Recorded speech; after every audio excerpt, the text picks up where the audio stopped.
जी नमस्कार, मैं किसान पुत्र नीरज। कल कांग्रेस के कुछ कार्यकर्ताओं के द्वारा एआई समिट भारत मंडपम में प्रदर्शन किया गया और उनके कुछ मांगे थी, जिन मांगों को अब सरकार को जवाब देना चाहिए था, जैसे कि एपस्टेन फाइल और ट्रेड डील के बारे में बातें थी। उनके द्वारा नारा जो लगाया जाता था कि पीएम इज कम्प्रोमाइज्ड, इस पर जवाब देने के बजाय जवाब ये दिया जाने लगा था कि कांग्रेस ने देश को बदनाम कर दिया, देश को शर्मसार कर दिया। कांग्रेस एक प्रमुख विपक्षी दल है।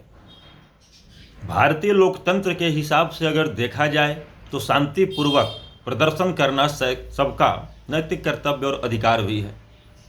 अगर शांतिपूर्वक अपने अधिकार का सदुपयोग करना राष्ट्रद्रोह है, तो उससे भी बड़ा राष्ट्रद्रोह भारतीय जनता पार्टी ने आज किया। कल जो कांग्रेस ने किया था वो देश के प्रधानमंत्री से बातें चल रही थी कि प्रधानमंत्री से डिमांड था कि आप जवाब दो कि आप सही में कंप्रोमाइज हो चुके हो या आपका आज भी वही 56 इंच का सीना है जो 2014 में 56 इंच का सीना लेकर आप आए थे। लेकिन भाजपा के द्वारा आज पूरे देश में कांग्रेस के खिलाफ हल्ला बोल का कार्यक्रम किया गया। अब इससे बड़ा शर्मसार करने वाली क्या बातें होंगी कि एक सत्ता पक्ष जो है, विपक्ष जो सवाल पूछ रहा है तो विपक्ष के खिलाफ ही हल्ला बोल का कार्यक्रम हो रहा है। अब यहीं पर दोहरा चरित्र भाजपा का नजर आता है। अगर कांग्रेस या अन्य विपक्षी दल उनसे सवाल पूछते हैं तो वो राष्ट्रद्रोह होता है। मोदी जी से सवाल करना देश का अपमान हो जाता है, क्योंकि मोदी जी आज के समय में देश के पहले आ रहे हैं और देश उनके बाद आ रहा है। जवाब तो आपको देना चाहिए, लेकिन आप जवाब देने की बजाय क्या क्या नौटंकी कर रहे हैं।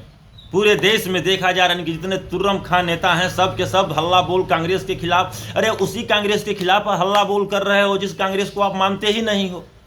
14 से लेके आज 26 हो गया, कांग्रेस आपकी नज़रों में कुछ है नहीं। राहुल गांधी को आप कुछ नहीं मानते हैं, जिस राहुल गांधी को आप पप्पू साबित कर दिए।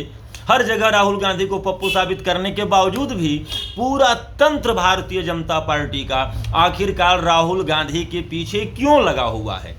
अगर भारतीय जनता पार्टी के संगठन की अगर बात आती है तो उसमें राष्ट्रीय अध्यक्ष महत्वपूर्ण होता है, लेकिन वही कांग्रेस की अगर बात आती है तो राष्ट्रीय अध्यक्ष की बजाय गांधी परिवार या राहुल गांधी, सोनिया गांधी और प्रियंका वाड्रा गांधी के ऊपर अटैक क्यों किया जाता है। अगर आप मानते हो कि राहुल गांधी कांग्रेस में सर्वोच्च हैं, तब तो भारतीय जनता पार्टी में यह भी मानना ही पड़ेगा कि मोदी जी ही सर्वोच्च हैं। आज के समय में भारतीय जनता पार्टी उनके अलावा कुछ नहीं है। लेकिन यह भी बात सही है, जब मोदी जी का इतना महिमा मंडन की देश उनके बाद आने लगा और ये कहा जाने लगा कि मोदी जी से सवाल जो पूछेगा वो राष्ट्र का अपमान करेगा, मोदी जी से जो सवाल पूछ देगा वो राष्ट्रद्रोही हो जाएगा, तो भारतीय जनता पार्टी और मोदी जी इस चीज़ को मानकर चलें कि जो कांग्रेस आपके नज़र में कुछ नहीं है, वह एक प्रमुख विपक्षी के तौर पे आपसे एक सवाल विरोध प्रदर्शन क्या किया कि पूरी भारतीय जनता पार्टी देश के सम्मान में, मोदी जी के सम्मान में सड़क पे उतर गई। इसको थेथरोलॉजी ही कहते हैं और बिना लाज शर्म का संगठन में काम करने वाला ही व्यक्ति बोला जाएगा। थोड़ा भी लाज शर्म होता अगर आप लोगों को, तो राष्ट्र की अस्मिता और राष्ट्र के सम्मान की अगर बात होती तो कांग्रेस के खिलाफ आज धरना प्रदर्शन और हल्ला बोल करने की बजाय कांग्रेस के द्वारा पूछे गए सवालों का माकूल जवाब दिया जाता, ना कि चिल्लम चिल्ली मचाने का काम किया जाता। आप लोगों के चाल चरित्र और चेहरा यही है।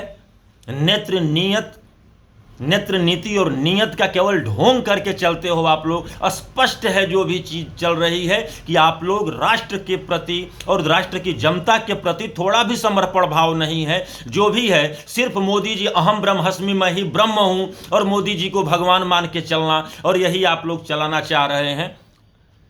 गलत है।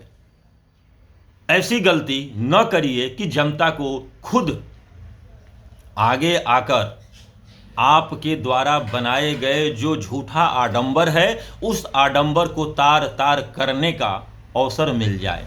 जनता जितना प्यार से गद्दी पे बैठाती है उससे कहीं ज़्यादा दुत्कार के साथ गद्दी को खींचती भी है और सर को ऐसा झुकाती है कि मरणोपरांत भी सर कभी उठ नहीं सकता है। आगे आपकी मर्जी।